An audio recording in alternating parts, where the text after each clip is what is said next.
Bonjour. Dans cette vidéo, nous allons introduire la notion d'inverse d'un nombre et donner quelques exemples. Considérons la situation de proportionnalité suivante. Donc un tableau à deux lignes. En première ligne, la longueur du côté d'un carré, exprimée en centimètres, et en deuxième ligne, le périmètre du carré qui sera également exprimé en centimètres. Alors on rappelle que le périmètre d'un carré est obtenu en multipliant la longueur du côté par 4. En effet, cela correspond à additionner les quatre côtés, le périmètre étant la longueur du contour. Mais comme les quatre côtés sont égaux, cela revient donc à multiplier la longueur du côté par 4. Autrement dit, on passe de la première ligne du tableau à la deuxième ligne du tableau en multipliant par 4.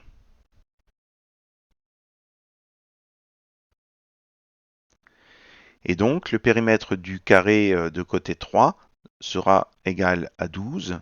Le périmètre du carré de côté 5 sera égal à 20, puis 28 pour 7 de côté, et enfin 40 pour 10 de côté.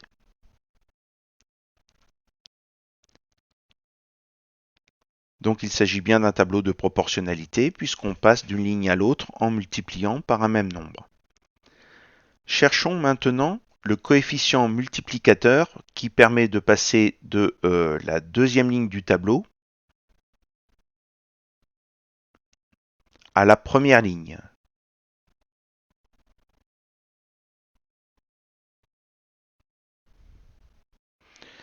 Donc la question qu'on se pose, c'est par quel nombre doit-on multiplier 12 pour obtenir 3?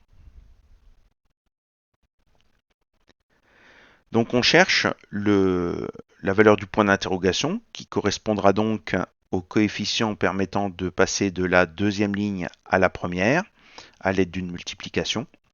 Et donc ce point d'interrogation, c'est donc le nombre qui, multiplié par 12, donne 3. Et donc ce nombre, c'est tout simplement le quotient de 3 par 12.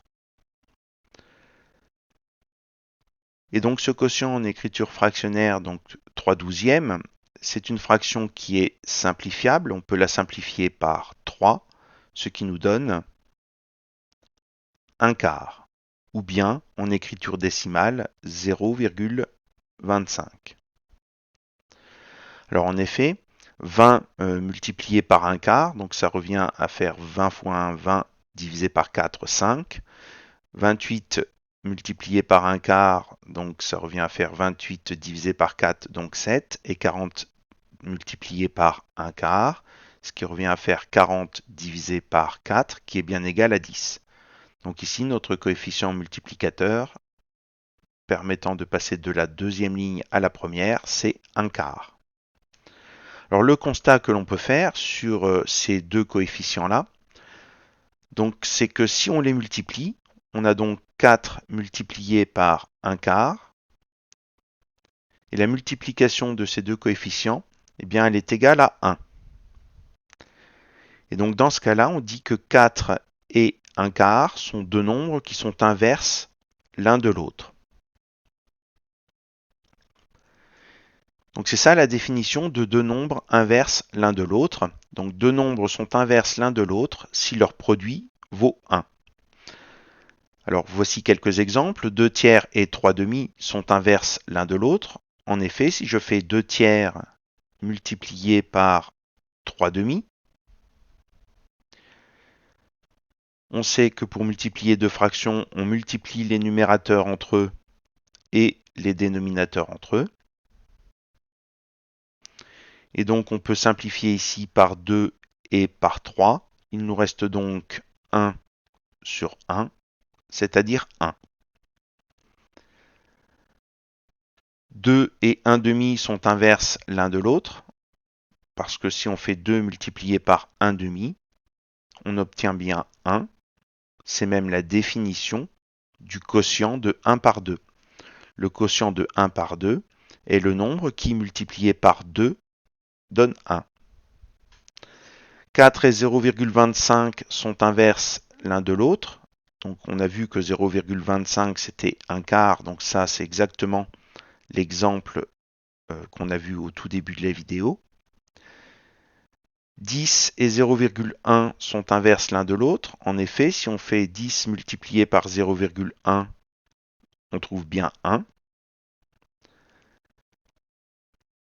6 septièmes et 7 sixièmes sont inverses l'un de l'autre. Donc là, on retombe sur le même genre d'exemple que le tout premier. Donc si je multiplie les numérateurs entre eux et les dénominateurs entre eux, je peux simplifier par 6, puis par 7. On trouve donc 1 sur 1, c'est-à-dire 1. Et enfin, 1 septième et 7 sont inverses l'un de l'autre, puisque 1 septième multiplié par 7 est égal à 1. Là encore, c'est même la définition du quotient de 1 par 7.